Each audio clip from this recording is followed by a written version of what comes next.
Você não vai acreditar no que aconteceu comigo. Esperei por 23 anos o amor da minha vida voltar. Todo dia eu arrumava meu cabelo, passava café e deixava o portão aberto, acreditando que um dia ele iria voltar para mim. Quando finalmente ele apareceu na estrada de terra, eu pensei que tudo seria como antes. Mas o que ele me contou mudou tudo o que eu acreditava. O que você faria se descobrisse que dedicou metade da sua vida a alguém que construiu outra família enquanto você esperava? Aperte o play e vem comigo até o final dessa história, porque você precisa ouvir o que aconteceu no dia em que eu descobri a verdade. Já se inscreve no canal para não perder nenhum capítulo e comenta aqui embaixo de qual cidade você está assistindo. Eu quero muito saber de onde essa história está chegando até você. Arrumo meus cabelos brancos com o mesmo cuidado com que arrumava os negros de outrora. Visto-me como se cada dia pudesse ser o dia do reencontro. Os vestidos já não são os mesmos, tive que fazer novos quando os antigos se desgastaram de tanto esperar. Mas mantenho o mesmo perfume de lavanda que ele tanto gostava. Cultivo as mesmas flores no jardim, preparo as mesmas receitas que faziam seus olhos brilharem de satisfação. O pior não é a ausência em si, é a ausência que se mascara de presença através desses pequenos rituais. Quando abro o guarda-roupa e vejo as camisas dele, lavadas e passadas todas as semanas, pendurando nos cabides como cascas vazias de uma vida que foi interrompida. Sento-me à mesa da cozinha e sirvo café em 2 xícaras, embora saiba que beberei das 2. À noite, deito-me apenas de um lado da cama, deixando o outro intocado, como se a qualquer momento ele pudesse ocupar seu lugar. Os vizinhos pararam de me visitar com o tempo. No início, vinham com olhares de pena, trazendo doces e conselhos não solicitados. Não falta quem diga que estou desperdiçando minha vida, que deveria ter seguido em frente.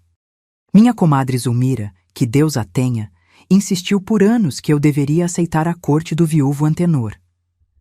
Era um homem bom, ela dizia, tinha terras e um coração generoso. Mas como explicar a ela, a qualquer um deles, que não se trata de teimosia ou loucura?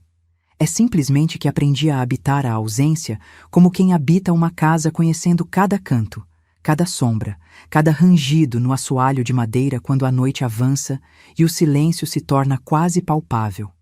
Os dias se transformaram em meses, os meses em anos e os anos em décadas.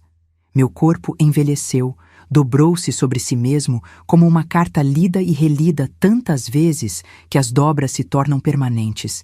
Cabelos que antes eram negros como o céu sem estrelas, agora são brancos como as nuvens que passam pela janela da sala. As mãos que antes eram firmes e decididas, agora tremem ao segurar a agulha para costurar. A pele que era lisa e macia como pêssego maduro, agora é enrugada como o mapa de uma vida que se estendeu por caminhos inesperados. Mas dentro de mim, algo permaneceu intocado pelo tempo, como se tivesse sido preservado em âmbar, a certeza de que ele voltaria. Nunca acreditei que João tivesse me abandonado por vontade própria. Havia algo naquela despedida apressada, naquele beijo urgente, naquelas palavras sussurradas. Espere por mim, Valentina. Não importa quanto tempo demore, eu voltarei. Que me dizia que havia uma razão maior para sua partida. E mesmo quando os outros esqueceram, quando seu nome deixou de ser mencionado nas rodas de conversa, quando até mesmo sua família parou de perguntar por notícias, eu mantive acesa a chama da espera. Guardei cada objeto que pertencia a ele. O canivete de cabo de madeira com suas iniciais gravadas, o relógio de bolso que ganhara do pai, o chapéu de palha que usava para trabalhar na roça. Guardei também as memórias, repetindo-as mentalmente todas as noites antes de dormir, como quem recita um terço, para que nenhum detalhe se perdesse. O modo como ele jogava a cabeça para trás ao rir, o jeito como franzia a testa quando se concentrava em alguma tarefa, a maneira como seus olhos se iluminavam quando me via chegar. Assim, transformei a espera não apenas em um fardo, mas em uma forma de arte. Não é que eu não tenha vivido durante esses 23 anos. Vivi à minha maneira. Plantei, Colhi, fiz pão, troquei as telhas do telhado quando uma tempestade as levou. Cuidei de sobrinhos, afilhados, vizinhos doentes, assisti a nascimentos e enterros, festas de São João e procissões de Corpus Christi. Mas tudo isso eu vivi como quem está de passagem, como quem espera o trem na estação e, enquanto aguarda, observa o movimento ao redor, sem realmente fazer parte dele. Todas as manhãs, ao abrir os olhos, meu primeiro pensamento é: será que é hoje?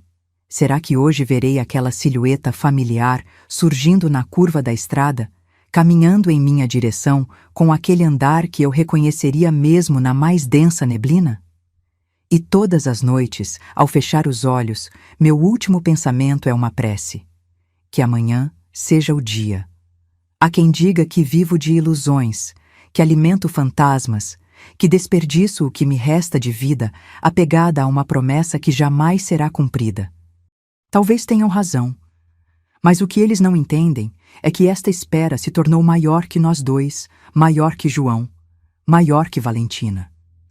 Tornou-se uma forma de fé, e como toda fé, não precisa de provas ou garantias.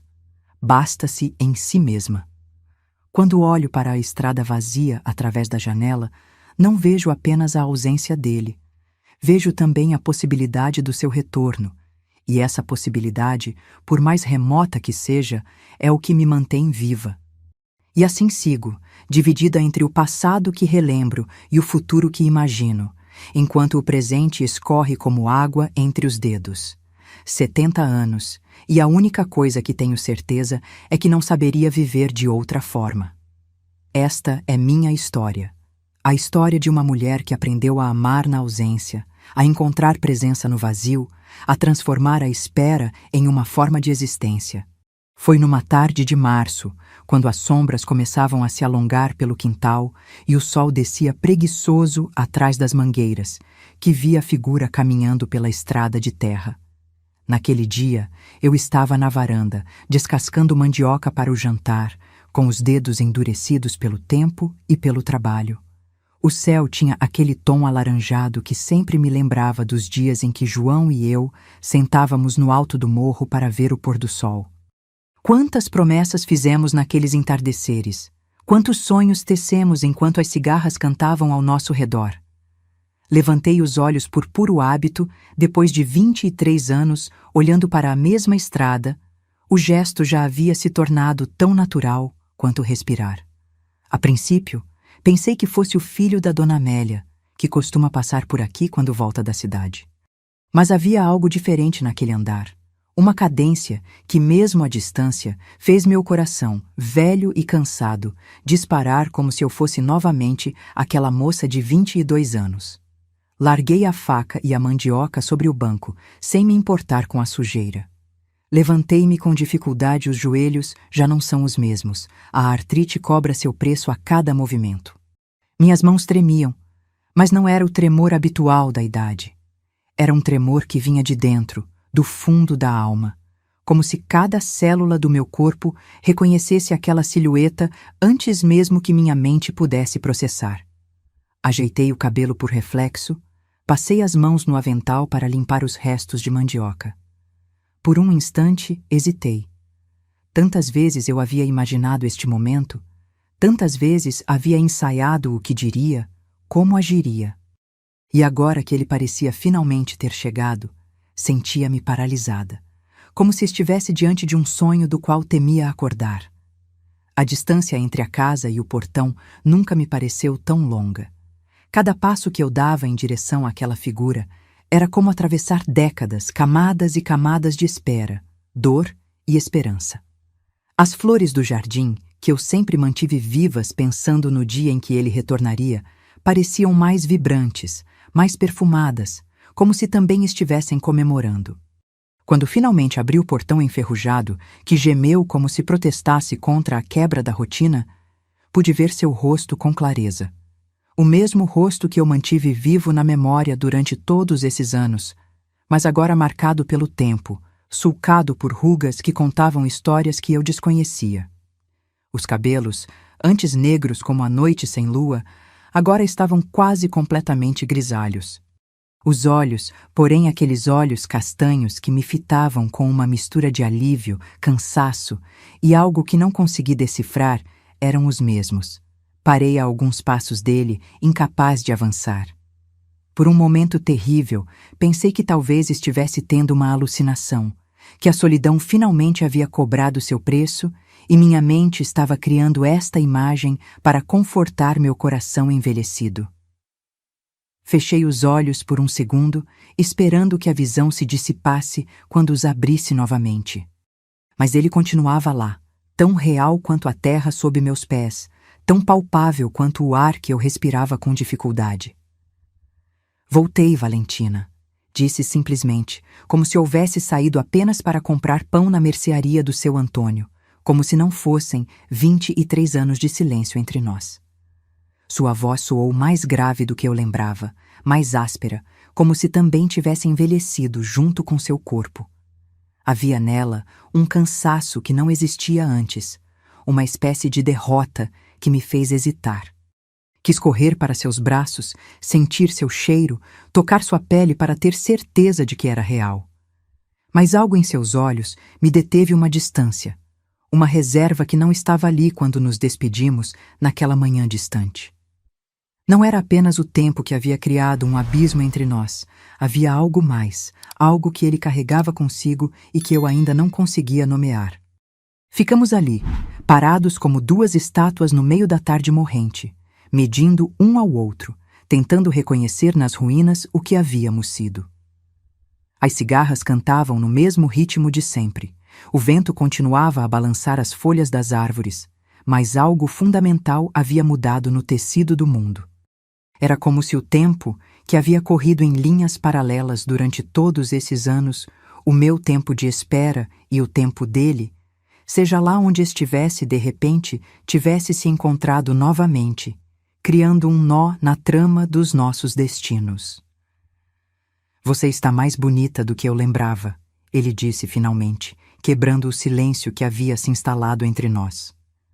Suas palavras caíram como pedras no lago parado da minha existência, criando ondulações que se espalharam até as margens da minha consciência.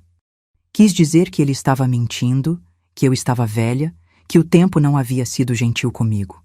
Quis perguntar onde esteve todos esses anos, por que não mandou notícias, se pensou em mim tanto quanto pensei nele. Mas tudo o que consegui foi um sorriso trêmulo e as palavras: "Você demorou." Ele baixou os olhos, como se o peso do meu olhar fosse demais para suportar. Sim, demorei mais do que pretendia. E eu esperei mais do que imaginava ser capaz, respondi, sentindo uma pontada de orgulho na voz. Foi então que ele ergueu a mão direita, mais calejada do que eu me lembrava, com uma cicatriz nova atravessando a palma e a estendeu em minha direção. Um gesto simples, quase banal, mas que continha em si toda a complexidade do nosso reencontro. Não era o abraço apaixonado que eu havia imaginado tantas vezes, nem o beijo desesperado que eu havia sonhado nas noites solitárias. Era apenas uma mão estendida, um convite silencioso para começarmos de novo, para encontrarmos um caminho através do labirinto dos anos perdidos. Peguei suas malas surradas, apenas duas, pequenas demais para conterem 23 anos de vida, e o conduzi para dentro de casa. Ele entrou como quem entra em um museu, olhando ao redor com uma mistura de reconhecimento e estranhamento. "Tudo está quase igual", comentou, passando os dedos pela madeira da mesa da sala, a mesma mesa onde havíamos tomado café na manhã de sua partida. "Eu esperei por você", respondi simplesmente, como se isso explicasse a preservação quase obsessiva de cada objeto, cada móvel, cada detalhe da casa. E então vieram as perguntas inevitáveis, as que eu havia ensaiado por anos. Onde esteve? Por que nunca mandou notícias? O que aconteceu? Mas ao ver seu rosto cansado, os ombros curvados pelo peso de algo que eu ainda desconhecia, decidi que podiam esperar. "Temos tempo agora", disse, mais para mim mesma do que para ele. "Vou preparar um banho quente para você. Seu quarto está pronto." "Nosso quarto", quis dizer, mas as palavras ficaram presas na garganta quando vi algo em seus olhos, um lampejo de culpa. Talvez, que me fez recuar. Ele assentiu em silêncio e me seguiu pela casa como uma sombra, um estranho familiar. Enquanto esquentava a água para o banho, observei-o de soslaio. Seus gestos eram os mesmos, mas havia neles uma contenção que não existia antes, uma espécie de cautela, como se temesse ocupar muito espaço, como se não se sentisse no direito de estar ali. Foi então que compreendi. O homem que eu esperara por 23 anos havia finalmente retornado. Mas o João que eu conhecia, o João que amei com toda a intensidade dos meus 22 anos, esse ainda estava perdido em algum lugar. E eu não sabia se seria capaz de encontrá-lo ou se, como tantas outras coisas na vida, ele também havia se transformado em algo irrecuperável, uma relíquia de um passado que jamais voltaria. Nas semanas que se seguiram ao retorno de João, nossa casa tornou-se um estranho território de reconhecimento e descoberta. Observei este homem, que ocupava os mesmos espaços que meu João costumava ocupar, mas que parecia habitar o mundo de forma diferente.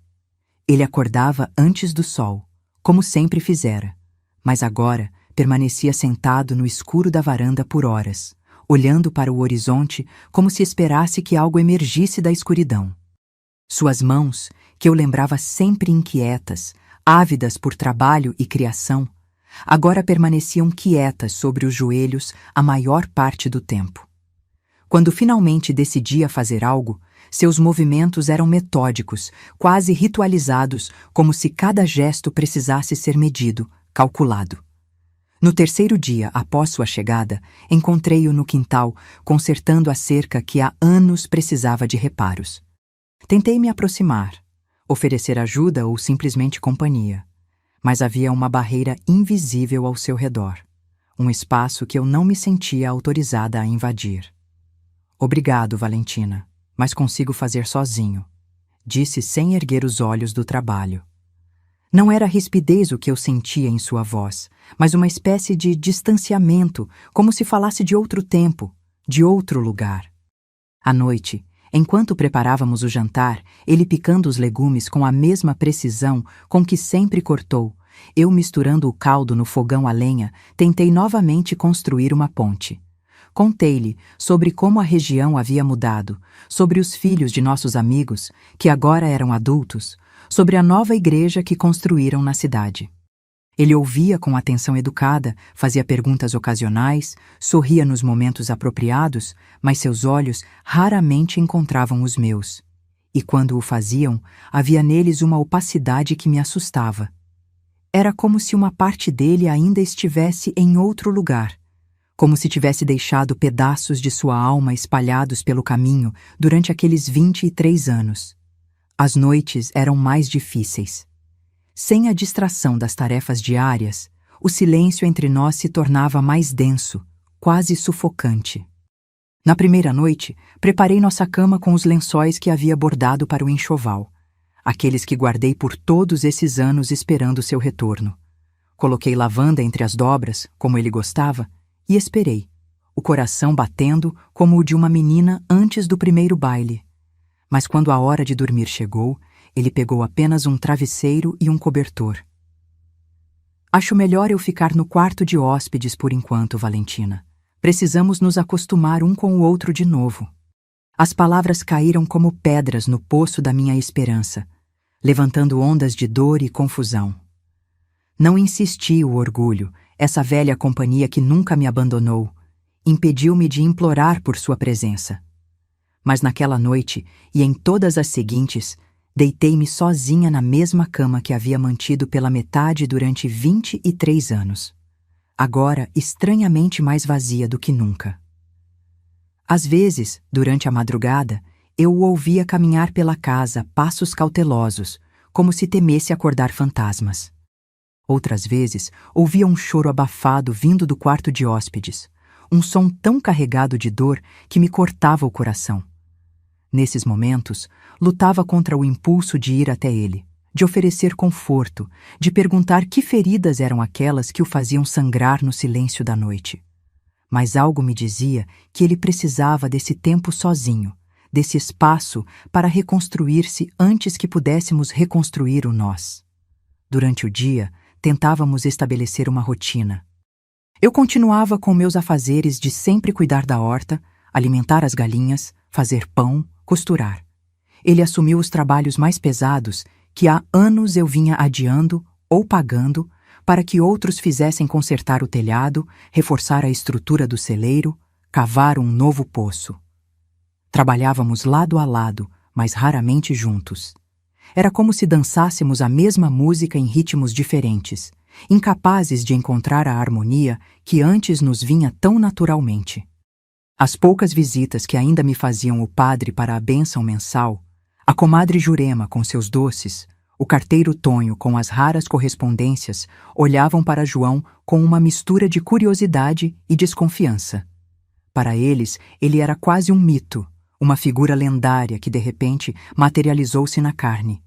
O homem que abandonou Valentina e depois de 23 anos teve a audácia de voltar, como se o tempo não significasse nada. Eu percebia seus olhares de soslaio, seus cochichos mal disfarçados. João também percebia, mas enfrentava tudo com uma dignidade silenciosa que me lembrava do homem que conheci na juventude. Uma tarde, enquanto colhíamos laranjas no pomar, perguntei o que sentia ao ser tratado como um estranho em sua própria terra. Ele ficou em silêncio por tanto tempo que pensei que não responderia. Então, segurando uma laranja nas mãos calejadas, começou a descascá-la com cuidado meticuloso.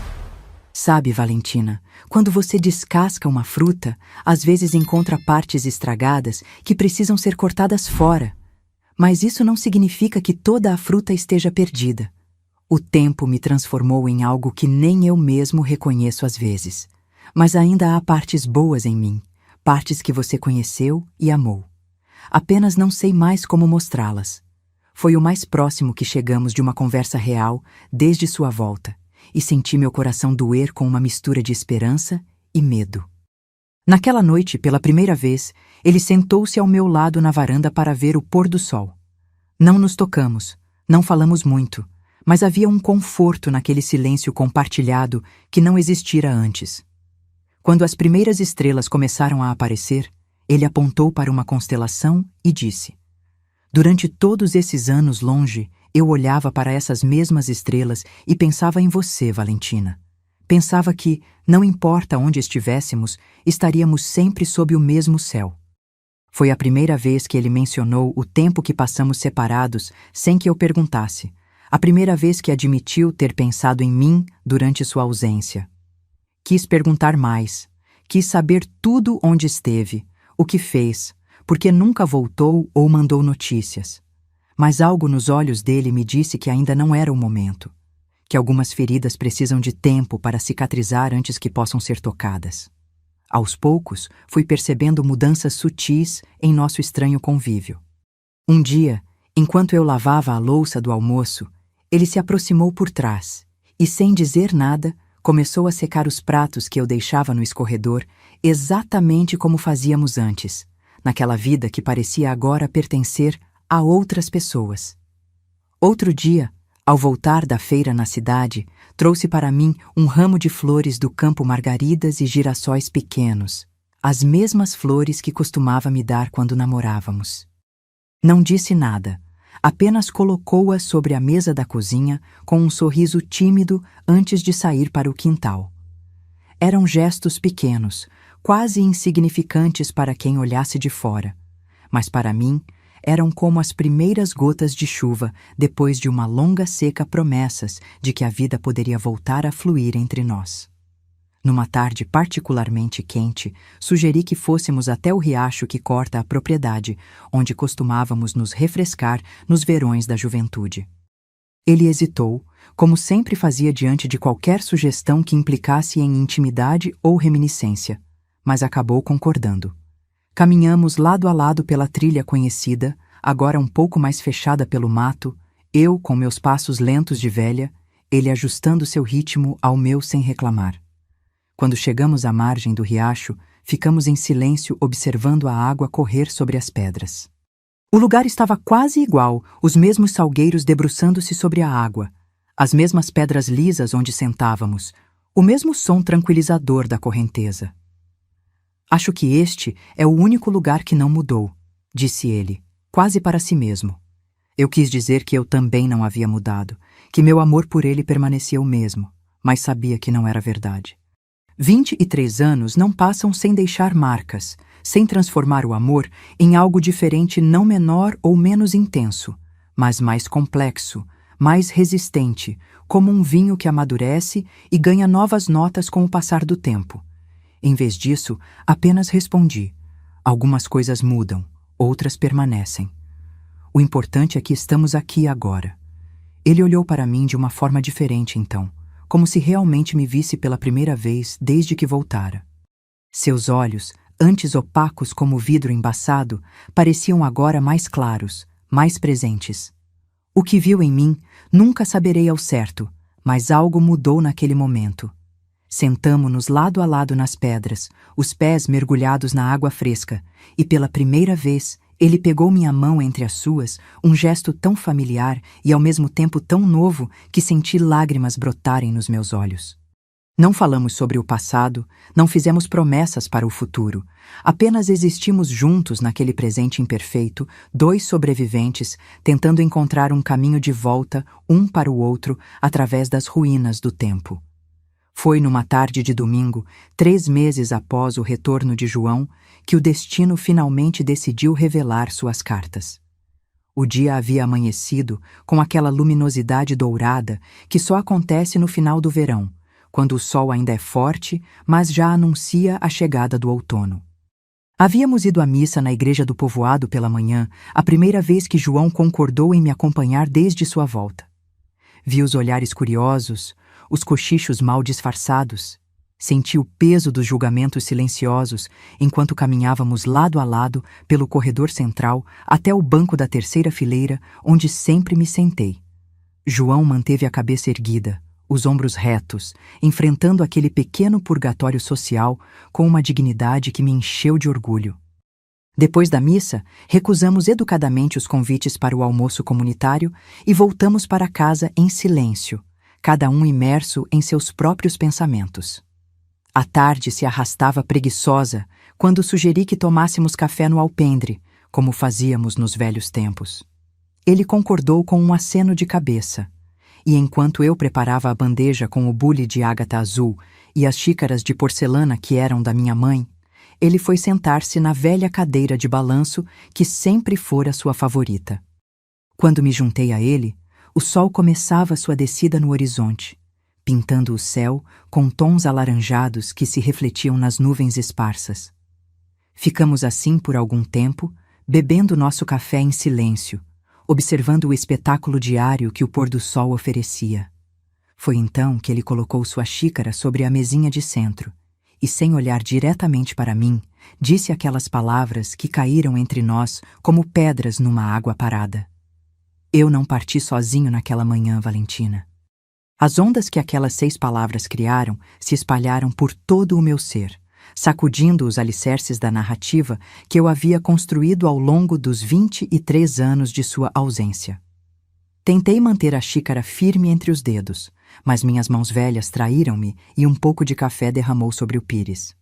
Não sei o que meu rosto revelou naquele momento, talvez toda a dor que durante décadas eu havia tentado conter.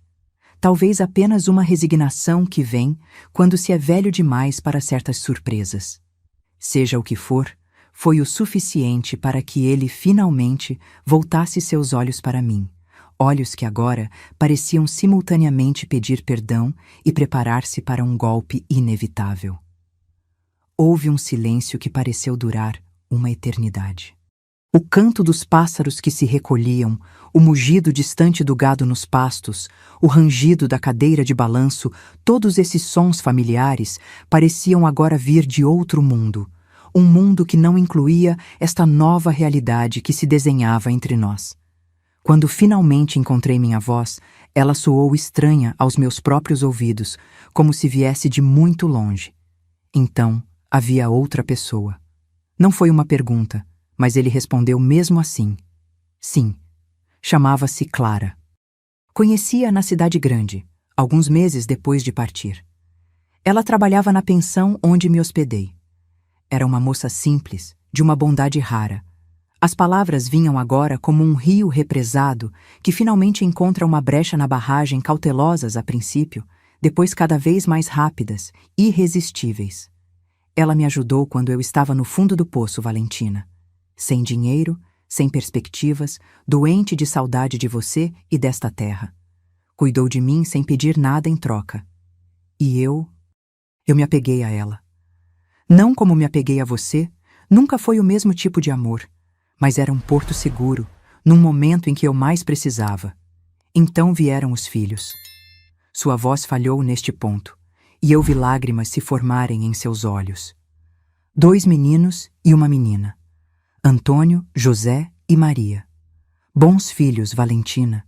Crianças que não pediram para nascer, que não tinham culpa dos erros do pai.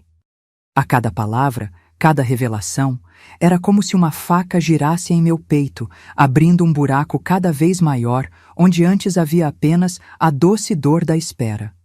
23 anos eu passei alimentando a esperança de seu retorno. 23 anos mantendo viva a chama do nosso amor, enquanto ele construía uma vida inteira com outra mulher, gerava filhos que levavam nomes de sua família, criava memórias que não me incluíam. Quis gritar, quis bater em seu peito com os punhos fechados, quis expulsá-lo da minha vida como deveria ter feito no momento em que o vi retornando pela estrada de terra. Mas apenas perguntei, com uma calma que não sei de onde veio: e onde estão eles agora, esses filhos? Ele olhou para o horizonte, onde o sol já havia quase desaparecido. Antônio e José estão casados, têm suas próprias famílias. Maria morreu há 5 anos, de uma febre que nenhum médico conseguiu explicar. Tinha apenas 16 anos. E Clara se foi no ano passado. Um câncer que a consumiu lentamente, sem piedade. Foram seus últimos desejos que me trouxeram de volta, Valentina. Ela sempre soube sobre você, sobre o que deixei para trás. Nos últimos dias, me fez prometer que voltaria, que tentaria consertar o que pudesse ser consertado.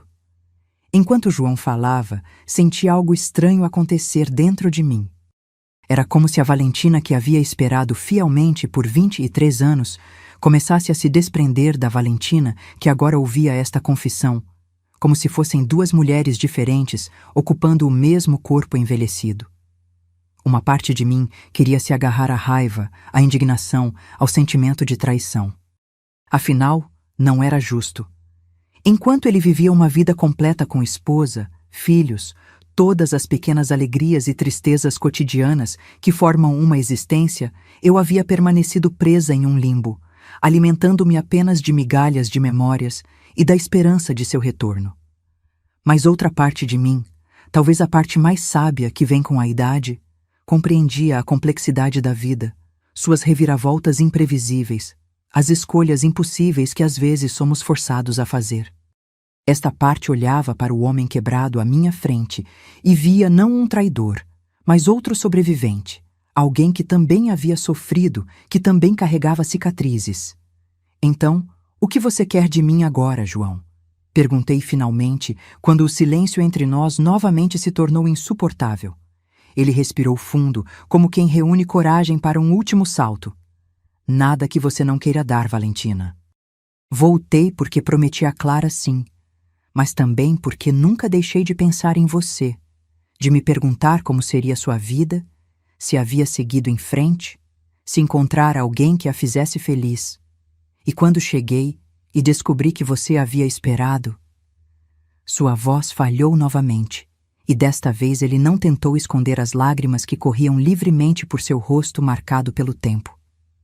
Achei que você teria se casado, Valentina, que teria filhos, talvez netos. Uma vida plena como você merecia. Nunca imaginei que ficaria esperando. Foi aí que senti a raiva finalmente explodir dentro de mim. Uma raiva que havia sido contida por décadas, alimentada por cada aniversário solitário, cada Natal diante de uma mesa posta para 2, onde apenas um comia, cada noite ouvindo o vento assobiar onde deveria estar a respiração de um companheiro. Como você pôde pensar que eu seguiria em frente? Como pôde imaginar que eu simplesmente apagaria o que tínhamos e reconstruiria minha vida com outro homem? Minha voz crescia a cada palavra, décadas de dor transbordando em cada sílaba. Eu te amava, João. Amava com cada fibra do meu ser. E você partiu sem explicações, sem uma carta, sem uma palavra sequer em todos esses anos. E agora volta e espera. O quê? Que eu aceite que enquanto eu definhava de saudade, você construía uma família com outra mulher? As lágrimas que eu havia contido durante toda a confissão agora corriam livremente, uma torrente que parecia não ter fim. Aquela noite transformou-se num ajuste de contas com o passado, um acerto de 23 anos de contas não pagas. As horas se arrastaram enquanto João me contava tudo como partiu para proteger-me do pai, que descobriu nosso plano de fuga e ameaçou matar-nos se não terminássemos o namoro. Como planejou ganhar dinheiro na cidade grande e voltar para buscar-me. Como o acidente na fábrica, onde trabalhava, o deixou meses no hospital. Como Clara engravidou e ele sentiu que não podia abandoná-la. Como tentou escrever-me várias vezes ao longo dos anos, mas as cartas sempre acabavam rasgadas por medo de que sua presença em minha vida, mesmo que apenas no papel, pudesse trazer perigo. Cada revelação era como uma peça de um quebra-cabeça complexo que, mesmo quando completo, ainda deixava lacunas impossíveis de preencher. Quando o céu começou a clarear no horizonte, anunciando a chegada de um novo dia, estávamos exaustos emocional e fisicamente drenados por aquela longa noite de verdades. Já não havia mais lágrimas para derramar, nem palavras para dizer. Apenas o silêncio pesado de duas vidas que haviam seguido caminhos separados, e agora tentavam entender se ainda era possível um encontro, mesmo que tardio. Levantei-me da cadeira com dificuldade, os ossos protestando após tantas horas na mesma posição. Vou preparar café, disse simplesmente, por falta de algo melhor para dizer. Na cozinha, enquanto a água fervia, apoiei-me na pia e deixei que a exaustão me dominasse por um momento. Pela janela, podia ver o céu mudando de cor, as estrelas desaparecendo uma a uma, dando lugar à claridade do amanhecer. Um novo dia. Quando voltei ao alpendre com 2 xícaras fumegantes, encontrei João adormecido na cadeira de balanço, o rosto marcado pelo cansaço e pelo choro, parecendo simultaneamente mais velho e mais jovem, como se o peso de carregar aquele segredo por tanto tempo finalmente tivesse sido removido de seus ombros. Coloquei a xícara sobre a mesinha e, num gesto que me surpreendeu pela ternura, cobri-o com a manta que estava sobre o encosto do sofá. Olhei para ele por um longo momento, este homem que eu havia amado por toda a vida, este estranho que agora dormia em meu alpendre depois de revelar segredos que haviam transformado completamente a narrativa da minha existência. O que eu faria com toda esta nova verdade? Como reorganizaria as décadas de espera à luz destas revelações? Eu não sabia. Apenas sabia que precisava de espaço, de tempo para digerir tudo o que havia descoberto, para entender o que restava do meu amor por ele depois desta tempestade. Silenciosamente, retirei-me para dentro da casa, fechando a porta do alpendre atrás de mim. Lá fora, o sol começava sua ascensão no céu, indiferente aos dramas humanos que se desenrolavam sob sua luz. Naquela noite, depois que João adormeceu no quarto de hóspedes, tranquei-me em nosso quarto não, no meu quarto, pois já não havia mais um nosso, e deixei que a raiva finalmente tomasse conta de mim por completo. Uma raiva que não era apenas contra João, mas contra mim mesma, contra o tempo, contra o destino que nos havia separado de formas tão cruéis. Com mãos trêmulas, abri a velha arca de madeira que guardava no fundo do armário, aquela onde armazenei durante 23 anos cada pedaço de sonho, cada fragmento de esperança. Lá estavam as cartas que nunca enviei centenas delas, escritas em noites de insônia, contando sobre meu dia, meus pensamentos, minhas saudades. Cartas amareladas pelo tempo, algumas com manchas de lágrimas já secas há décadas. Lá estavam as fotografias, poucas e preciosas, que guardara como relíquias. João e eu na festa de São João, na beira do rio, diante da antiga casa de seus pais. Jovens, sorridentes, olhos brilhantes de um amor que parecia indestrutível. Lá estavam também os presentes que comprei para ele, ao longo dos anos, um relógio no que seria nosso primeiro aniversário de casados, uma camisa azul para o aniversário de 30 anos, um livro de poemas para os 40. Presentes nunca entregues, envelhecendo junto com a mulher que os escolheu com tanto carinho. E lá estava, dobrado cuidadosamente entre folhas de papel de seda, o véu de noiva que minha mãe havia usado em seu casamento e que eu preservei para o dia em que finalmente nos casássemos. Um véu que jamais cobriria meus cabelos, agora brancos como a neve que raramente cai nestas terras. Sentada no chão frio, com estes pedaços de passado espalhados ao meu redor, senti algo quebrar dentro do meu peito, uma ruptura profunda, irremediável, como uma árvore centenária que finalmente sucumbe após anos resistindo às tempestades. Não era apenas o coração que se quebrava, mas toda uma vida construída em torno da espera, toda uma identidade forjada na ausência.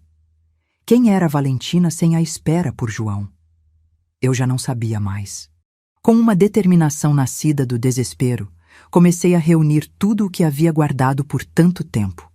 As cartas, as fotografias, os presentes nunca entregues, as pequenas lembranças que havia coletado como quem coleta conchas à beira do mar.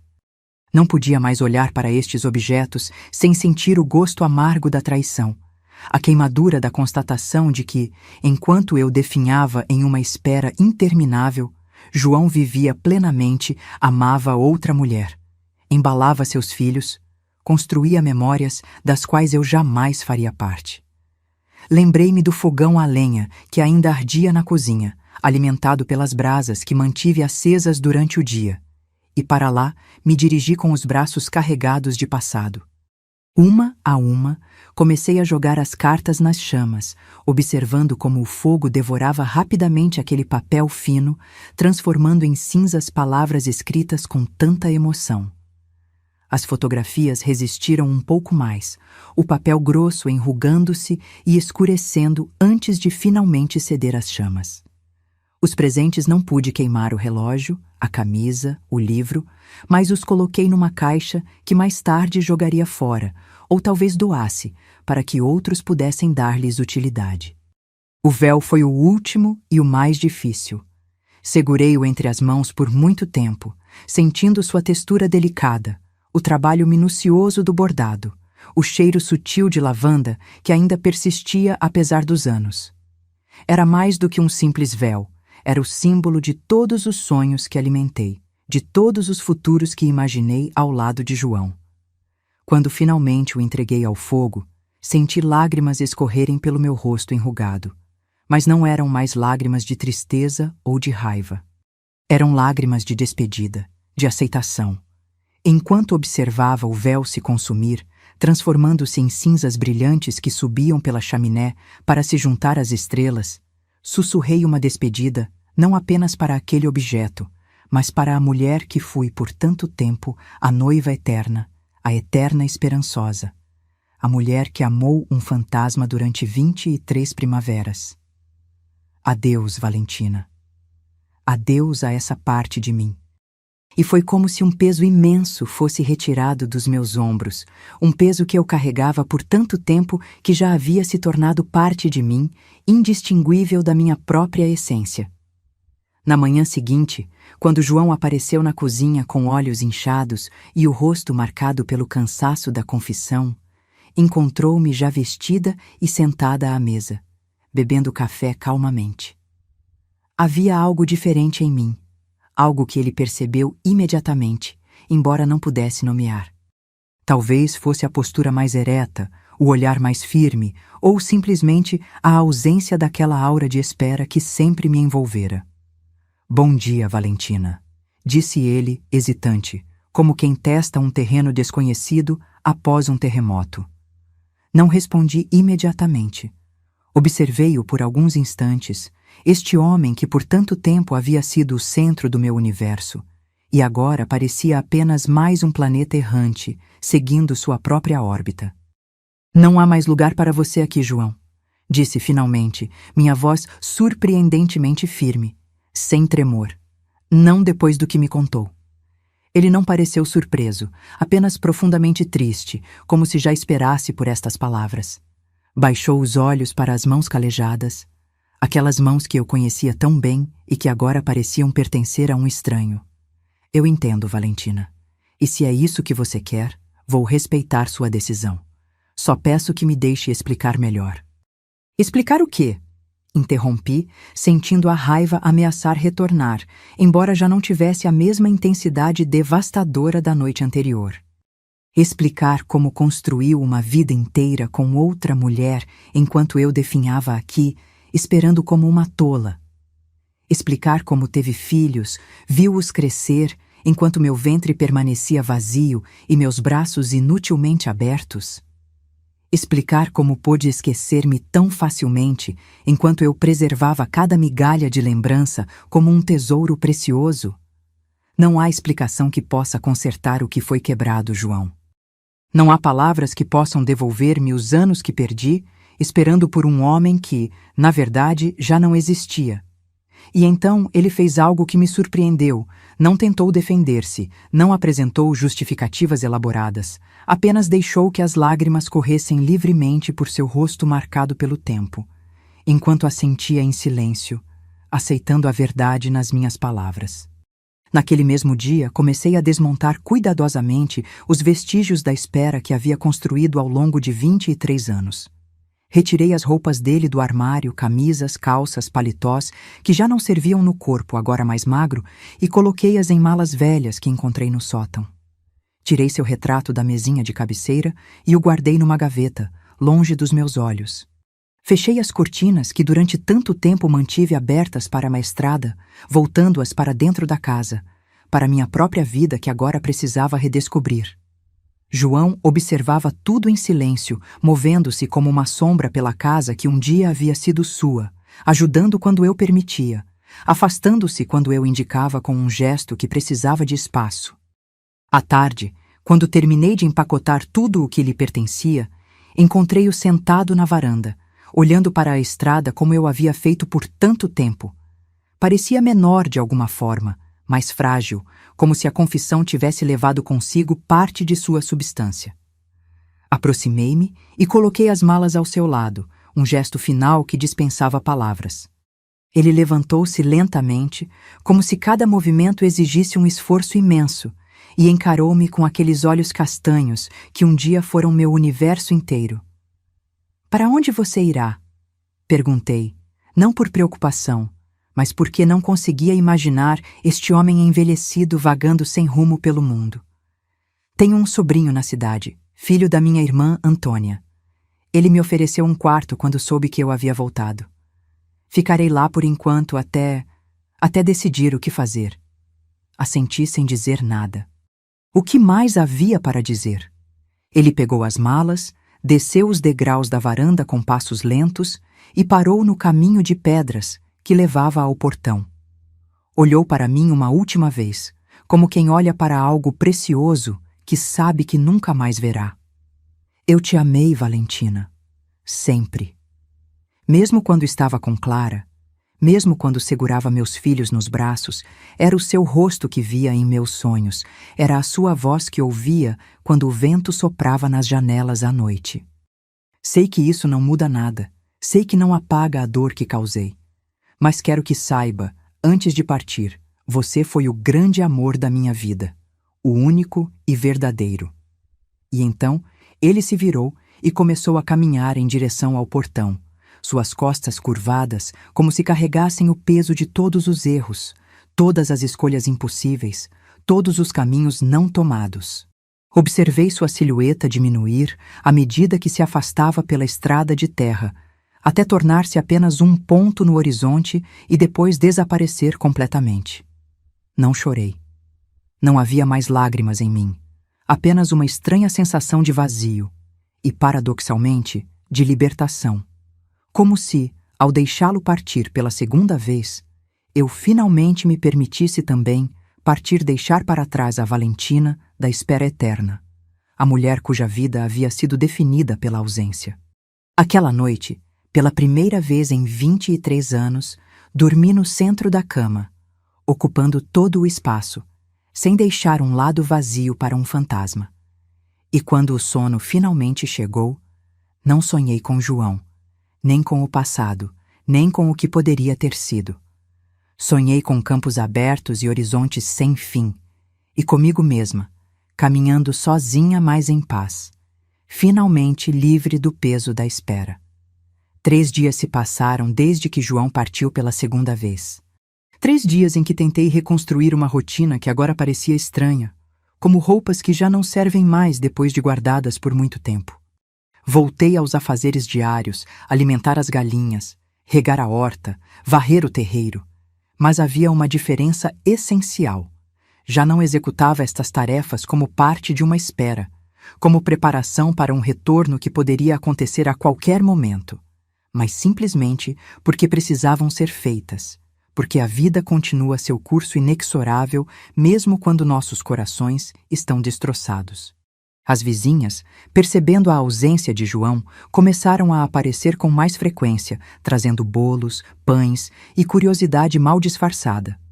"Não tenho paciência para fofocas", disse a dona Ângela quando ela tentou, com delicadeza estudada, extrair de mim os detalhes da nova partida de João. Ela pareceu ofendida por um instante, mas logo seu rosto se suavizou em uma expressão que reconheci bem, aquela piedade misturada com alívio que sentimos quando a tragédia atinge o outro e não a nós mesmos. Estava voltando da casa de dona Ângela quando o carteiro Tonho me alcançou na estrada, ofegante em sua bicicleta velha. "Dona Valentina, chegou uma carta para a senhora. É de São Paulo, parece importante." O coração deu um salto involuntário no peito. De João? Não, não podia ser ele, estava na cidade vizinha, na casa do sobrinho, não em São Paulo. Quando Tonho colocou o envelope em minhas mãos, notei que o papel era fino, quase transparente, e o endereço estava escrito com uma letra feminina, trêmula, como se a mão que a traçou estivesse fraca ou doente. Não havia remetente, apenas um nome no verso do envelope. Clara Mendes dos Santos. O choque foi tão grande que tive que me sentar na pedra ao lado da estrada. Clara, a mulher com quem João viveu durante todos aqueles anos, a mulher que lhe dera filhos, a mulher que, segundo ele, havia morrido no ano anterior. Como poderia estar me escrevendo? Com dedos trêmulos, abri o envelope, sentindo um misto de medo e curiosidade que me deixava quase sem fôlego. A carta era curta, escrita em papel de caderno com linhas azuis desbotadas, mas cada palavra caiu sobre mim com o peso de uma revelação divina, reorganizando completamente o quebra-cabeça da minha existência. "Querida Valentina", começava ela, numa intimidade que me desconcertou. "Você não me conhece, mas eu conheço você através dos olhos e das palavras de João durante todos estes anos. Meu nome é Clara, e quando você ler esta carta, eu já terei partido deste mundo.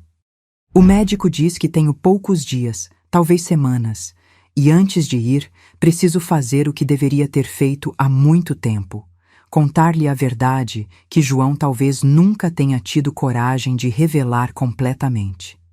As linhas seguintes derrubaram, uma a uma, as certezas que eu havia construído nos últimos dias.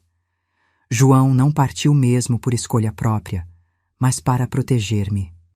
Seu pai, homem violento e possessivo, descobriu nossos planos de fugir juntos e ameaçou matar-nos a João na sua frente e a mim depois, caso não terminasse o namoro e saísse da região. Conheço o bastante da família dele para saber que não era uma ameaça vazia, continuava Clara. O pai dele já havia matado um homem em briga de bar quando jovem, e a mãe carregava cicatrizes de seus acessos de fúria. Então João partiu, não para abandoná-la, mas para salvá-la. O plano era ganhar dinheiro na cidade grande e voltar quando o pai não pudesse mais ameaçá-los. Mas então veio o acidente na fábrica, os meses de hospital, a dificuldade para encontrar trabalho, depois, como aleijado, João perdeu 2 dedos da mão esquerda. Eu trabalhava como enfermeira auxiliar e foi assim que nos conhecemos. Cuidei dele e aos poucos, algo surgiu entre nós. Não era a paixão ardente que ele sentia por você. Ele nunca mentiu sobre isso. Nunca fingiu que eu era o grande amor de sua vida. Mas havia carinho, respeito. E quando descobri que estava grávida, ele fez o que um homem de honra faria. Casou-se comigo, deu seu nome ao meu filho. As revelações continuavam, cada uma mais surpreendente que a anterior. Clara contava como, em todos os anos de convivência, João mantivera uma fotografia minha escondida entre as páginas da Bíblia que guardava ao lado da cama. Como, nas noites de insônia, ele caminhava pela casa sussurrando meu nome. Como, nos aniversários do dia em que havia partido, ele se fechava em si mesmo, incapaz de comer ou falar. Nossos filhos cresceram ouvindo histórias sobre uma moça chamada Valentina que vivia em uma casa com janelas sempre voltadas para a estrada. Uma moça que, nas palavras de seu pai, tinha o sorriso mais bonito do mundo e o coração mais generoso que Deus já havia criado. Eu deveria ter ficado com ciúmes, deveria ter exigido que ele me amasse completamente ou nada. Mas como poderia? Ele era um bom marido, um pai exemplar, um homem que fez o que a honra exigia mesmo quando seu coração estava em outro lugar. E eu também aprendi a amar essa Valentina de quem ele falava com tanta devoção. Essa mulher que, sem saber, compartilhava nosso lar, nossa mesa, nossa vida. As palavras de Clara me deixavam sem fôlego, como se alguém tivesse aberto subitamente uma janela em um quarto fechado por décadas, deixando entrar ar fresco e luz depois de tanto tempo na escuridão. Ela prosseguia contando como, após a morte do pai de João 5 anos atrás, ele pensara em voltar, mas então a filha mais nova adoecera gravemente, vítima de uma febre misteriosa que nenhum médico conseguira explicar. Depois da morte da menina, foi a vez de Clara descobrir o câncer que agora a consumia rapidamente. O último desejo de Clara, revelado naquela carta escrita com letra trêmula, era que João voltasse para mim após sua morte, que tentássemos recuperar ao menos uma parte do que nos fora roubado pelo destino e pela crueldade humana. Ele merece ser feliz, Valentina. E você também. 23 anos é tempo demais para esperar, mas talvez não seja tarde demais para viver. Se ele já chegou até você quando esta carta chegar, peço que tente entender. Não o julgue apenas pelo que fez ou deixou de fazer, mas pelas razões por trás de suas escolhas. E se puder encontrar em seu coração um lugar para perdoar, faça-o não por ele ou por mim, mas por você mesma, porque ninguém merece carregar o peso da amargura quando já carregou por tanto tempo o fardo da espera. A carta terminava com uma despedida simples, com carinho, de alguém que, embora nunca tenha conhecido, aprendeu a amar através dos olhos de um homem que nunca deixou de amá-la. Clara. Com a carta ainda tremendo em minhas mãos, caminhei de volta para casa em um estado de torpor, como quem acabou de acordar de um sonho intenso e ainda não consegue distinguir claramente o que é realidade e o que é fantasia. Tudo o que João me contou era verdade, mas não toda a verdade. Havia omitido a parte mais crucial que partiu para me proteger, que seu afastamento fora um ato de amor e não de covardia ou traição. Por quê? Por que não me contou isso quando confessou sobre Clara e os filhos? Talvez por vergonha de não ter encontrado outra solução, de não ter sido forte o bastante para enfrentar o pai. Talvez por medo de que eu não acreditasse, de que pensasse ser apenas uma desculpa elaborada para justificar o abandono. Ou talvez esta possibilidade fez meu coração apertar porque acreditasse que não merecia perdão. Não importa quais fossem suas razões. Sentada na varanda, relendo a carta de Clara até decorar cada palavra, cada inflexão, senti uma tempestade de emoções contraditórias. Havia ainda a dor da traição, pois, independentemente das circunstâncias, João havia construído uma vida com outra mulher, gerado filhos que poderiam ter sido nossos. Havia raiva pelo tempo perdido, pelos sonhos nunca realizados, pela juventude que se esvaiu na soleira da porta, sempre olhando para o horizonte. Mas havia também, crescendo lentamente como uma planta teimosa entre as pedras, algo que eu não esperava sentir novamente: compaixão. Compaixão por João, por Clara, por mim mesma, 3 vidas entrelaçadas por circunstâncias que nenhum de nós escolheu. 3 pessoas tentando encontrar um pouco de felicidade em meio às ruínas dos sonhos desfeitos.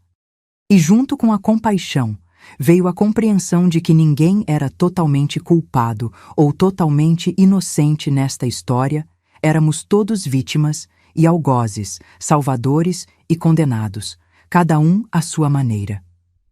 Quando a noite caiu, eu já havia tomado minha decisão. Arrumei-me com cuidado, colocando o vestido azul que guardava para ocasiões especiais, penteando os cabelos brancos que um dia foram negros como as asas de um corvo. Olhei-me no espelho e vi não apenas a velha em que me transformara, mas também a jovem que fui, a mulher que esperei me tornar, a pessoa que ainda podia ser se tivesse coragem suficiente.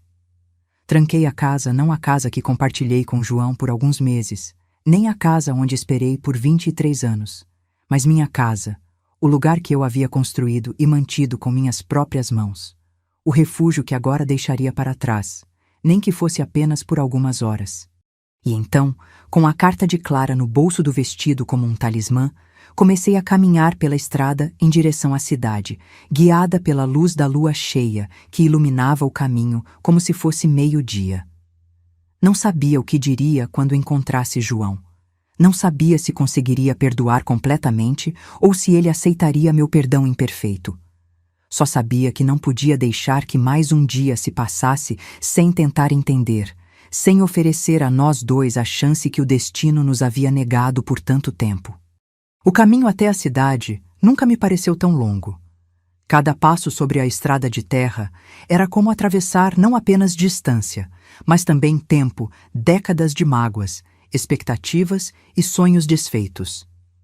A lua iluminava meu caminho com uma claridade quase sobrenatural, como se o próprio céu conspirasse para guiar-me nesta jornada tardia. Cheguei à cidade quando o relógio da igreja batia 9 horas. As ruas estavam quietas, apenas alguns jovens conversando na praça, alguns velhos jogando dominó na calçada do bar. Ninguém me reconheceu, ou se reconheceram, optaram por não abordar a velha senhora que caminhava decidida, com um propósito claro no olhar. Encontrar a casa do sobrinho de João não foi difícil numa cidade pequena como a nossa, todos sabem onde todos moram. Era uma construção simples na rua da antiga estação, pintada de amarelo claro, com um pequeno jardim na frente. Parei diante do portão, sentindo meu coração bater como o de uma menina antes do primeiro encontro. Por um momento, quase desisti. E se João não quisesse me ver? E se me rejeitasse, como eu o havia rejeitado dias antes? E se a carta de Clara fosse apenas um último ato de bondade de uma mulher moribunda, mas não correspondesse à realidade dos sentimentos dele? Tantos "e se" passaram pela minha cabeça naqueles instantes de hesitação, mas então lembrei-me das palavras finais da carta. Ninguém merece carregar o peso da amargura quando já carregou por tanto tempo o fardo da espera. Com essa frase ecoando em minha mente, abri o portão e caminhei até a porta. Não tive chance de bater, a porta abriu-se antes mesmo que eu erguesse a mão, e lá estava João, parado no limiar como uma aparição, olhando para mim com um misto de surpresa, confusão e algo que não consegui identificar de imediato. Valentina? O que faz aqui? O que aconteceu? A preocupação em sua voz era genuína, como se a única razão possível para minha presença fosse alguma emergência, alguma tragédia. Percebi então que, em sua mente, eu jamais o procuraria voluntariamente após tudo o que acontecera. Preciso falar com você, João, disse simplesmente, mostrando a carta que trazia no bolso. Em particular, se possível. Ele olhou por cima do ombro, para dentro da casa e depois novamente para mim. Meu sobrinho e a esposa saíram para o culto. Estamos sozinhos. Posso entrar então? Perguntei, consciente do tremor em minha voz. Como resposta, ele deu um passo para o lado, abrindo espaço para que eu passasse. Um gesto que parecia ao mesmo tempo um convite e uma rendição. A sala era pequena e modesta, mas acolhedora, com fotografias familiares nas paredes e um sofá gasto que parecia confortável. João indicou que eu me sentasse e ficou de pé, inquieto, como quem não sabe qual protocolo seguir em uma situação para a qual não existe manual. Sente-se também, João, pedi, incapaz de suportar a tensão que emanava dele. Não consigo conversar com você assim, andando de um lado para outro como um animal enjaulado. Ele obedeceu, escolhendo a cadeira mais afastada, mantendo entre nós uma distância que era simultaneamente física e emocional. Então, mostrei-lhe a carta de Clara. Vi seu rosto empalidecer, as mãos começarem a tremer. Como? Quando? Foram suas únicas palavras, enquanto pegava o papel com dedos inseguros, reconhecendo imediatamente a caligrafia. O carteiro a trouxe hoje, respondi. Deve ter sido enviada antes de ela partir. Um soluço escapou de sua garganta quando mencionei a morte de Clara.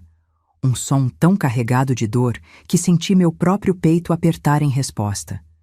João começou a ler a carta e observei como cada palavra parecia atingi-lo como um golpe físico. Seus ombros se curvavam cada vez mais. Lágrimas silenciosas começavam a correr pelo rosto envelhecido, caindo sobre o papel já amarelado. Quando terminou a leitura, permaneceu em silêncio por tanto tempo que pensei que talvez tivesse se esquecido da minha presença. Então, finalmente, ergueu os olhos para mim, olhos tão cheios de dor, arrependimento e algo que só podia ser descrito como amor desesperado que senti meu coração, já tantas vezes quebrado, rachar-se mais uma vez, mas agora de uma forma diferente. Por que não me contou tudo, João?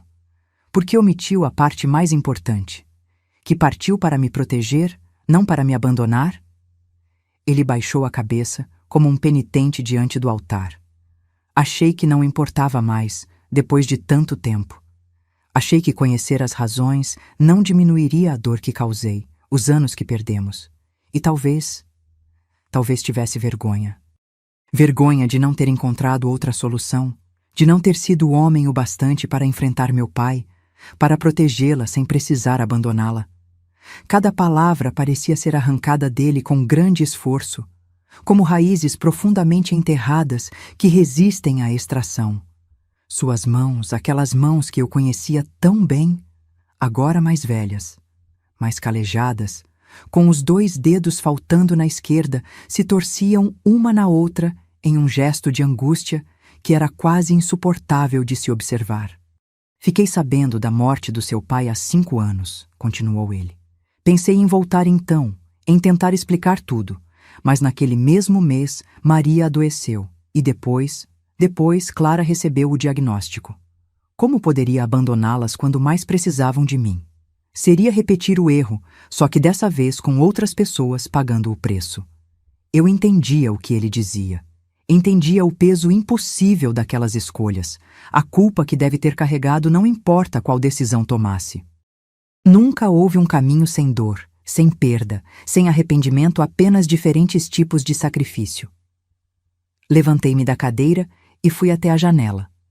Lá fora, a lua continuava seu caminho pelo céu, indiferente aos dramas humanos que se desenrolavam sob sua luz. Pensei em todas as noites que havia passado olhando para essa mesma lua, imaginando se João também a estaria observando, onde quer que estivesse. E ele estava, percebi agora olhando para o mesmo céu, carregando sua própria versão da espera, sua própria coleção de arrependimentos e se? A revelação era quase esmagadora. Não fui a única a esperar, a única a sofrer, a única a viver uma vida incompleta. Voltei-me para ele, que permanecia sentado, os ombros caídos como se carregasse o peso do mundo. Então nos encontramos aqui, disse finalmente, quebrando o silêncio que havia se instalado entre nós. 2 velhos carregando as cicatrizes de uma vida que poderia ter sido e não foi. Ele ergueu os olhos, olhos que haviam visto tanto a violência de um pai, a partida de uma terra amada, o nascimento e a morte de filhos, o sofrimento de uma esposa, e agora o rosto envelhecido da mulher que nunca deixara de amar. Não sei o que dizer, Valentina. Não sei o que você espera de mim agora. Deu uma risada amarga, sem humor. Sempre fui um covarde quando se trata de enfrentar a verdade. Foi você quem sempre teve coragem por nós dois. Suas palavras me atingiram de uma forma inesperada. Era verdade, eu sempre havia sido a corajosa, a decidida, a que não tinha medo de dizer o que pensava, de lutar pelo que queria. Ele havia sido o sonhador, o gentil, o que preferia ceder a confrontar. Éramos opostos que se complementavam, fogo e água, tempestade e calmaria. Talvez fosse por isso que nos amávamos tanto, porque cada um encontrava no outro o que faltava em si mesmo. E se ainda for assim? Perguntei, surpreendendo a mim mesma com a pergunta. E se ainda formos essas mesmas pessoas, apesar de tudo o que o tempo nos fez? A esperança que surgiu em seu olhar foi quase dolorosa de se testemunhar tão frágil, tão receosa de se permitir existir. Eu não mereço uma segunda chance, Valentina. Não depois de tudo. Não foi uma questão de merecer, João. Respondi, aproximando-me lentamente. Nunca foi. Amor não é algo que se mereça, é algo que se recebe, que se dá, que existe apesar de nós mesmos, às vezes. Estávamos agora frente a frente, próximos o suficiente para que eu pudesse sentir seu cheiro, não mais o cheiro de sabonete e terra molhada que eu lembrava da juventude, mas um novo aroma, de pomada mentolada e tempo passado. O cheiro de um homem que havia atravessado décadas carregando seus próprios fantasmas. Foi no cemitério que nos encontramos verdadeiramente, na manhã seguinte. Eu havia voltado para casa depois de nossa conversa, precisando de tempo para processar tudo, para entender o que realmente queria. João havia respeitado minha necessidade de espaço, apenas perguntando se poderia me ver novamente. Concordamos em nos encontrar no cemitério da cidade onde seus pais estavam enterrados. Quando cheguei, ele já estava lá, ajoelhado diante da lápide simples que marcava o túmulo do pai. Aproximei-me em silêncio, não querendo interromper o que parecia ser uma conversa íntima, final. Suas mãos tremiam enquanto colocava flores não sobre o túmulo do pai, notei, mas sobre o da mãe ao lado. Finalmente, levantou-se com dificuldade, os joelhos protestando contra o esforço, e virou-se para mim. Seus olhos estavam vermelhos, o rosto marcado por trilhas de lágrimas recentes. Nunca o havia visto chorar assim, tão abertamente, tão sem reservas, como uma criança perdida. Perdoe-me, foram suas primeiras palavras, e percebi que não falava apenas comigo, mas com todos os fantasmas que o cercavam seus pais, Clara, os filhos, todos os que de alguma forma foram tocados pelas escolhas impossíveis que teve que fazer. Por tudo. Por ter partido, por ter voltado, por não ter sido corajoso o suficiente para lutar por nós. Havia tanta dor naquelas palavras, tanta autorrecriminação, que senti meu coração este velho órgão que já havia experimentado todos os extremos do amor e do sofrimento abrir-se mais uma vez, como uma flor teimosa que insiste em desabrochar mesmo no solo mais árido. Dei um passo à frente, diminuindo a distância entre nós. Tomei suas mãos nas minhas, aquelas mãos que eu conhecia tão bem e que, ao mesmo tempo, pertenciam a um estranho, a um homem que havia vivido uma vida inteira longe de mim. Senti os espaços vazios onde deveriam estar os 2 dedos, as cicatrizes que contavam histórias que eu nunca havia testemunhado, as calosidades formadas por trabalhos que eu desconhecia. Também tenho que pedir perdão, João, disse, surpreendendo-o. Perdão por não ter confiado em você o suficiente para acreditar que havia uma razão para sua partida. Por ter duvidado do seu amor, mesmo quando tudo em mim sabia que era real. E principalmente por ter pensado que o amor era uma linha reta, simples e direta, quando na verdade ele é um labirinto complexo, cheio de desvios e retornos inesperados. Olhando para nossas mãos entrelaçadas, mãos velhas, marcadas pelo tempo e pelas circunstâncias, mas ainda capazes de transmitir calor e conforto, senti uma certeza que não experimentava desde a juventude. Inclinei-me para a frente e, pela primeira vez em 23 anos, beijei-o. Foi um beijo diferente de todos os que havíamos trocado na juventude. Não havia a urgência do desejo, a insegurança da inexperiência, a ansiedade pelo futuro. Era um beijo atravessado pelo tempo, salgado pelas lágrimas que ainda corriam por seu rosto, doce pela redenção que ambos sentíamos. Era o beijo de duas pessoas que haviam atravessado o inferno e, de alguma forma, encontrado um ao outro do outro lado. Quando nos separamos, vi em seus olhos o mesmo homem que havia amado a vida inteira, não um fantasma, não uma memória idealizada, mas João, com todas as suas falhas, seus arrependimentos, sua humanidade imperfeita e preciosa. E soube, com uma clareza que desafiava qualquer dúvida, que ainda o amava. Não da mesma forma que antes esse amor juvenil, ardente e ingênuo havia morrido há muito tempo, mas com um amor mais profundo, mais sábio, temperado pelo sofrimento e refinado pelo perdão. Um amor que sabia o valor do tempo, que compreendia o custo das escolhas, que aceitava as cicatrizes como parte da beleza do todo. "Vamos para casa, João", disse simplesmente, estendendo-lhe a mão. E quando ele a segurou, senti que finalmente, depois de tantos desvios e tantas perdas, havíamos encontrado o caminho de volta um para o outro. Hoje, aos 75 anos, veste meu vestido de noiva. Não o mesmo que guardei por décadas no fundo da arca, aquele que queimei em uma noite de fúria e desespero, mas um novo, feito de um tecido leve cor de marfim, adequado a uma mulher da minha idade. Minhas mãos, agora mais enrugadas e trêmulas do que nunca, lutam com os pequenos botões nas costas, até que sinto outras mãos igualmente envelhecidas, igualmente trêmulas virem em meu auxílio.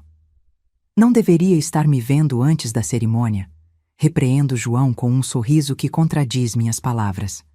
Ele ri, aquela risada baixa e rouca que aprendi a amar novamente nos últimos 5 anos. Acho que já passamos da idade de nos preocupar com superstições, Valentina. Além disso, já perdi tempo demais longe de você. E é verdade, depois de 23 anos separados, mais 5 anos de reaproximação lenta e cuidadosa, cada momento juntos parece precioso demais para ser desperdiçado com convenções. Quando os botões finalmente estão fechados, ele me gira delicadamente para encará-lo. Seus olhos, aqueles mesmos olhos castanhos que me fitavam com adoração quando eu tinha 22 anos, se enchem de lágrimas contidas. "Você está linda", sussurra com uma reverência que me faz corar como uma menina. Sinto-me tola por isso, uma velha de 75 anos, corando como uma donzela diante de seu primeiro admirador. Mas há algo em João, algo neste amor redescoberto, que me faz sentir simultaneamente jovem e velha, como se todas as versões de mim mesma, ao longo das décadas, coexistissem neste momento único. Olhando-me no espelho, vejo não apenas a noiva idosa de hoje, mas também a jovem esperançosa que fui, a mulher amargurada da espera, a velha desiludida que o expulsou, e, finalmente, esta nova Valentina que aprendeu que o amor, como o tempo, raramente segue uma linha reta, ele serpenteia, faz desvios, às vezes se esconde sob a superfície apenas para emergir onde menos se espera, como um rio subterrâneo que de repente brota em uma fonte cristalina. O caminho até a igreja é curto, mas João insistiu em usar o carro do sobrinho para me levar. "Não quero que minha noiva se canse antes da cerimônia", brincou, mas percebi a preocupação genuína por trás das palavras. Nossos corpos já não são o que eram eu, com minha artrite que torna cada movimento um pequeno desafio. Ele com sua respiração cada vez mais curta, resultado de décadas trabalhando em fábricas com produtos químicos. Mas há uma beleza nisso também.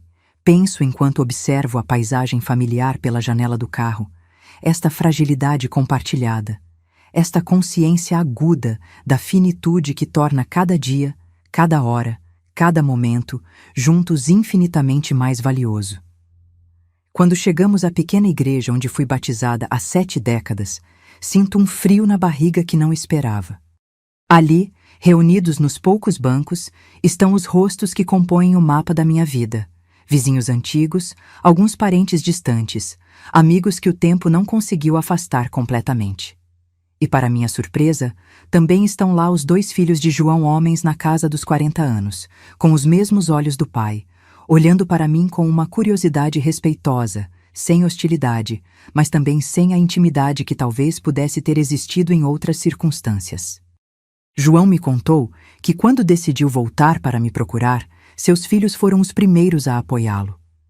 Clara deve ter falado muito de mim para eles, de uma forma que não gerou ciúmes ou ressentimento, mas uma espécie de respeito por esta mulher que, mesmo sem saber, havia compartilhado o coração de seu pai durante toda a vida. Antônio, o mais velho, aproxima-se assim que entramos e beija minha mão com uma formalidade que me comove. Minha mãe ficaria feliz de ver este dia, diz com voz grave. Ela sempre dizia que papai nunca foi completamente dele, que havia uma parte que pertencia a uma mulher que esperava por ele em uma casa com janelas voltadas para a estrada. As palavras me atingem como uma onda inesperada e sinto lágrimas brotarem nos olhos. Eu queria tê-la conhecido. Respondo com sinceridade. Queria poder agradecer a ela por cuidar tão bem dele quando eu não pude, e por criar filhos tão compreensivos. Ele sorri, um sorriso que lembra tanto o de João, que por um momento é como ver meu noivo jovem novamente. Ela nos ensinou que o amor é maior que a posse, que às vezes amar alguém significa compartilhá-lo com as memórias que o formaram. Simples assim.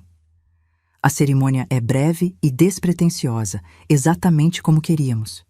O padre, um homem jovem que não nos conhece além das poucas conversas que tivemos para preparar o casamento, sorri ao nos ver este casal de cabelos brancos trocando votos que deveriam ter sido pronunciados há meio século. Há uma espécie de admiração em seu olhar, como se nossa história o tivesse tocado de alguma forma, lembrando-o que o amor pode sobreviver a separações, traições, mal-entendidos e até mesmo ao tempo implacável, se houver perdão suficiente, se houver coragem suficiente para começar de novo. Quando chega o momento de dizer sim, minha voz não treme como temia, sai clara e firme, carregando a certeza de uma decisão longamente ponderada. João, por outro lado, mal consegue pronunciar as palavras através das lágrimas que agora correm livremente por seu rosto enrugado. Ele sempre foi o mais emotivo de nós dois. Sempre foi aquele cujo coração ficava facilmente visível nos olhos, na voz, nos gestos pequenos. Foi uma das primeiras coisas que amei nele, essa capacidade de sentir tão profundamente, tão honestamente. As alianças que trocamos são simples finas bandas de ouro sem adornos, adequadas às nossas mãos idosas, com juntas inchadas e pele já não tão elástica. Mas quando ele desliza o anel em meu dedo, sinto um calor se espalhar pelo meu corpo, como se este pequeno círculo de metal fechasse não apenas ao redor do meu dedo, mas ao redor de nossa história inteira, conectando todos os fragmentos dispersos pelo tempo, todas as versões de nós mesmos que existiram ao longo das décadas. Quando o padre finalmente nos declara marido e mulher, João se inclina para me beijar com uma reverência que me lembra de algo sagrado, como se este momento fosse uma espécie de milagre tardio que nenhum de nós realmente esperava testemunhar. E talvez seja exatamente isso, um milagre da persistência, da teimosia do amor que se recusou a morrer, mesmo quando tudo conspirava contra sua sobrevivência. De volta à nossa casa, agora verdadeiramente nossa, não apenas minha, celebramos com um almoço simples no quintal, sob a sombra das laranjeiras que João plantou quando retornou há 5 anos. Suas primeiras flores estão começando a abrir, enchendo o ar com um perfume doce e promissor. Observo meu marido como é estranho finalmente poder chamá-lo assim, depois de tantos anos, enquanto ele conversa com os convidados, ri com os netos de vizinhos que o chamam de vô João, mesmo sem nenhum parentesco real. Serve vinho nos copos com aquela generosidade que sempre foi sua marca. Olhando para ele agora, vejo todas as versões do homem que amei. O rapaz de 25 anos com sonhos maiores que as possibilidades. o homem de meia idade que carregava o peso de escolhas impossíveis, e agora este idoso de olhos brilhantes que finalmente encontrou paz. Nosso amor não é mais a paixão impetuosa da juventude, com seu fogo que consome tudo em seu caminho. É algo mais profundo, mais calmo, como um rio que, após percorrer terrenos acidentados, finalmente encontra seu caminho para o mar. É um amor temperado pelo sofrimento, refinado pelo perdão, enriquecido pela compreensão de que nada na vida é simples ou direto, especialmente não os caminhos do coração. Quando os últimos convidados partem e ficamos finalmente sozinhos, João me leva para ver o jardim que plantamos juntos nos fundos da casa.